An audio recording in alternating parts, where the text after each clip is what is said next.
What's up, everybody? Welcome back. No daily plug for the Christmas slate, but we had to get you some information for the two gamer on December 25th. FanDuel, DraftKings, picks, NFL DFS, line advice, you name it, we're here. I'm Brian Jester, co founder here at Occupy Fantasy. I'm with Jack from DFSMagic. Jack, Merry Christmas. What's up, man?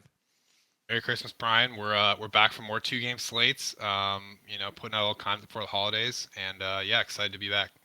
Absolutely. And another interesting two-game slate. Very interesting. We had a two-gamer on Monday to get some practice in. We had another two-gamer on Tuesday to get some practice in. Go back and check those videos out to get some nuggets for this slate as well if we miss anything.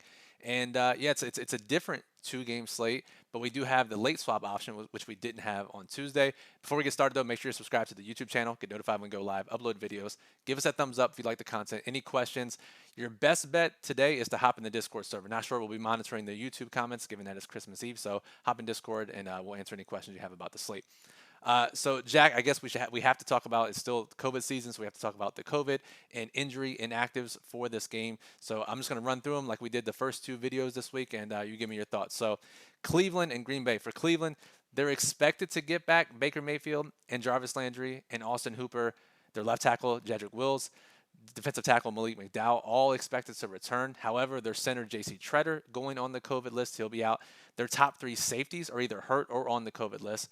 Jadeveon Clowney is on the COVID list, and then Myles Garrett's extremely questionable. He didn't practice all week, so we get some guys back. We missed some guys. How are you thinking about this Cleveland team?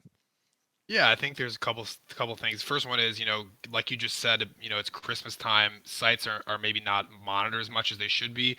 So just double check to make sure Cleveland players you're playing are actually, all teams, but especially Cleveland with their issues that they're actually playing, right? Because sites may not update their projections, instantaneously right before game time. And then, yeah, I mean, they're going to have a lot of issues probably moving the ball, and I think it'll, the defensive injuries definitely will open up some opportunities for Green Bay. Yeah, meanwhile, Green Bay pretty fortunate in the COVID department and the injury department. However, Marquez Valdez Scaling, he is out. He is on the COVID list. We'll see if he gets activated, but probably not since he was placed on the list earlier this week. Reserve receiver Malik Taylor is on the list. Obviously, Randall Cobb is still out, so some interesting options behind Devontae Adams there. And then the right tackle Billy Turner remains out. So Jack, to me, like I said, the receivers I think are interesting, especially if we're stacking that game. Yeah, Brian, do you think it's Alan Lazard or maybe DeGuara or who are you looking at to try to pick up those targets? So I know ownership's going to head towards Alan Lazard, but I think we have to. I mean, the tight ends on this slate are pretty gross, anyways. So I think we have to like DeGuara, who's been running a ton of routes.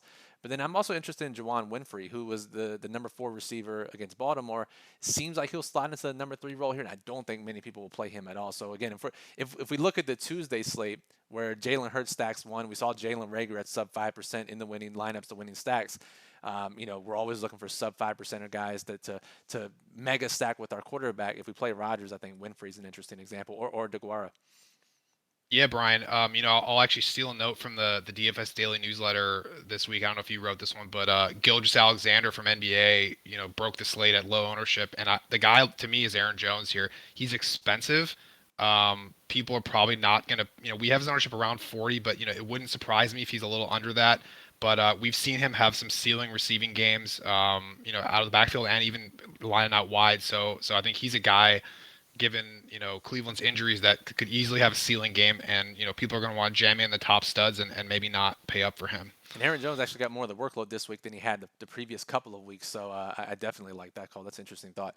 Now, if we go to the night game, Arizona Indian, again, we get probably an hour break in between the early game and the late game, which is ripe for late swapping, which we'll talk about after the COVID situations. But Arizona, two extremely important game time decisions. The most important, James Conner, hasn't practiced all week. He said he's going to try to give it a go, but again, has a heel injury, literally hasn't practiced, game time decision.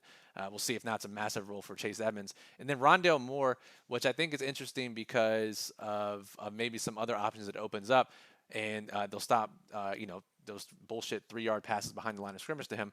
He hasn't practiced all week. He actually hurt his ankle in the previous game, so I think he's much less likely to play than James Conner is. And then there's center Rodney Hudson still on the COVID list. So curious to get your take on the backfield and the receivers there, Jack. Yeah, the backfield is interesting. I think we've consistently seen the field likes to kind of set and forget lineups. Probably especially true on a holiday.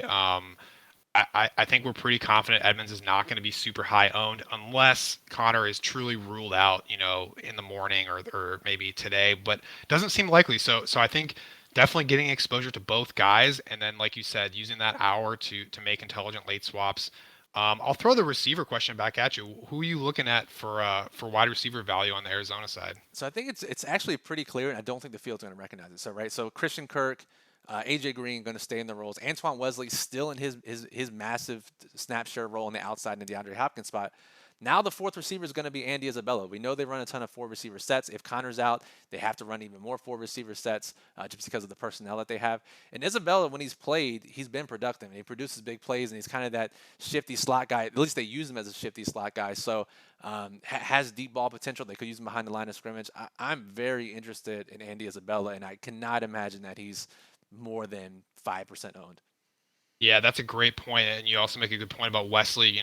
Quietly had 8 targets last week at a high snap share, and I think this is a good segue into the Colts side of things. With their COVID list, maybe going to put these Arizona receivers in a good spot. Yeah, so Indy's missing one of their cornerbacks, Rock Ya-Sin. He's out on the COVID list. Their free safety, Andrew Sendejo, is on the COVID list. So that's two of their secondary members out of this game that they would normally have. On the offensive side of the ball, their offensive lineman is missing two key guys. Mark Lewinsky, their right guard, on the COVID list, and then Ryan Kelly's out with that personal situation. So the Colts not fully healthy either, not in the skill position spots that we would look at for DFS, but certainly they have secondary effects on the outcome of this game. Yeah, absolutely, and I think that's a good segue to talk about quarterback ownership. Part of the value in these Arizona receivers would be, potentially using Kyler Murray in a stack, and obviously the COVID guys, opens up more upside, and Brian, based on the top two, mega chalk guys, Adams and Taylor, it's kind of hard to fit Kyler in lineup. So we may see the field kind of, we may see Kyler not get quite the huge ownership that he sometimes commands. Right, and if people play Kyler, they're going to stack him with Christian Kirk, AJ Green, Zach Ertz, who especially Ertz is going to be popular. So I think stacking him with some of those other guys that we just talked about make a ton of sense to not only save salary, not only to get different, but to actually help you fit in some of those other guys. Because as we hit at the top of the show, the past two game slates that we've been on these videos and talking about, we've seen like 6 or 7 guys above 50%. We've seen one guy hit 80% plus. We saw Justin Jefferson on the Monday night slate. We saw Cooper Kupp on the Tuesday slate. But Jack, we have 2 guys above 90% basically, right? If you look at all the flex plays on this slate, and I'm using our OccupyFantasy.com lineup builder here, you see Adams 87% projected, Jonathan Taylor 91%, and then just one other guy above 56, and Ertz approaches 50. But this is a little bit of an interesting dynamic compared to what we've seen the last couple of slates. Yeah, absolutely. This is a little more like maybe some of the ones we had last year. There's kind of a couple studs, and I think most of the field's going to lock them in and then try to figure it out.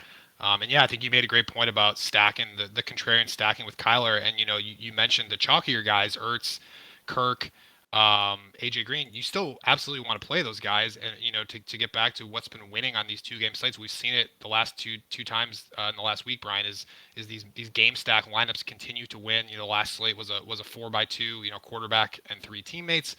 So certainly, looking at a Kyler stack with 1 to 2 of those chalky guys and maybe one contrarian guy to round it out would be a strong option here.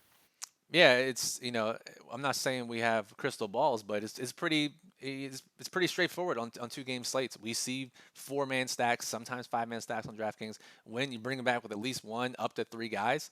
And given the Cleveland game and the nature of their offense, I could easily see 5, 6, maybe even up to 7 guys from this Indian Arizona game on DraftKings being the optimal if it shoots out and scores way more points. Because that's what you're aiming for. You're aiming for one game to score way more points. And if Green Bay controls that game, if it's more run heavy, if all the production flows to Devontae Adams, then it's very easily we see a bunch of these Indian Arizona guys end up in the optimal lineup. Absolutely, and that it's a good time to spend a minute on how do you round out those lineups. When you have 5, 6, 7 guys from one game, we've seen on the last couple of slates a little bit of not intuitive builds with the defense. You want to talk a minute about what we've seen there and what people might be able to do? Yeah, so we know that the field doesn't do this often. We know that it reduces duplication heavily.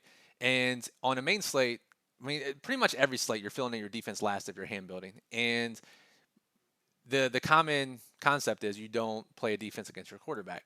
However, if it fits your lineup on a two-game slate, we've seen it be optimal a few times now over the past couple of years. That if it fits your lineup and you like the rest of your build, the defense can certainly get there, especially on a slate where the defenses score pretty similarly.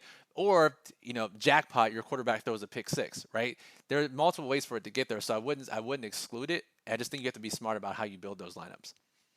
Yeah, and you could even just think about almost like a showdown style build, right? Indy, Arizona, Arizona gets behind, so Kyler has to be throwing, and then you stack Jonathan Taylor and Colts defense Yes. against him.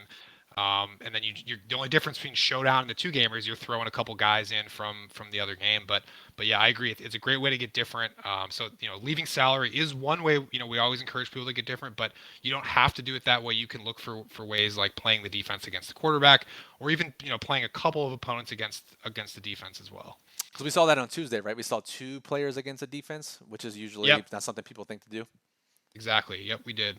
Cool. And So that was a low duped lineup again. yep, exactly. And that's the key here. We're looking because there's going to be a lot of overlap, especially with two guys at 90% ownership. There's going to be a ton of lineup overlap. So looking for just different ways to get unique and still have a good lineup. There are plenty of ways to do it on short game slates. So, all right, that'll do it for this video. Again, no daily plug. The Occupy model is up and running. It will be updated when we get official news on James Conner, Rondell Moore, any of these other COVID situations. We're going to tweak the ownership throughout the day. Jack, I don't know about you, but I'll be glued to my computer and phone. So I'm sure we'll be making updates throughout the next days, right? Yes, I'll be on there. Last call, Brian, real quick. You mentioned the tight end is gross. Sub 20% tight end, you got your eye on a little bit. So not Hooper and not Ertz. Anyone else? It's got to be DeGuara, right? It's got to be DeGuara, and maybe Njoku, right? If he does have the questionable tag, assuming he plays, right? They still use multiple tight ends. I could see him get there. He's not like your typical tight end too, who you need to fall into the end zone on a 3-yard catch or whatever. He could get some deep balls down the field. So DeGuara and Njoku both easy pivots away from Ertz and Hooper for me. Yep, I like it. Cool. So that'll do it for this video. Merry Christmas to everyone. Happy holidays for those who celebrate. We appreciate you listening. As always, again, subscribe to the channel if you're not. Get notified when we go live. Upload videos. Give us that thumbs up as a Christmas gift. We'd appreciate it. Any questions you have, your best bet over the next couple of days is in Discord because we won't be checking YouTube that often due to the holidays. Click the join button below the video to get access to our Discord server. So for Jack at dfs_magic_, I'm Brian at Brian Jester FF. We're from at Occupy Fantasy. Good luck. Happy holidays. We'll talk to you soon.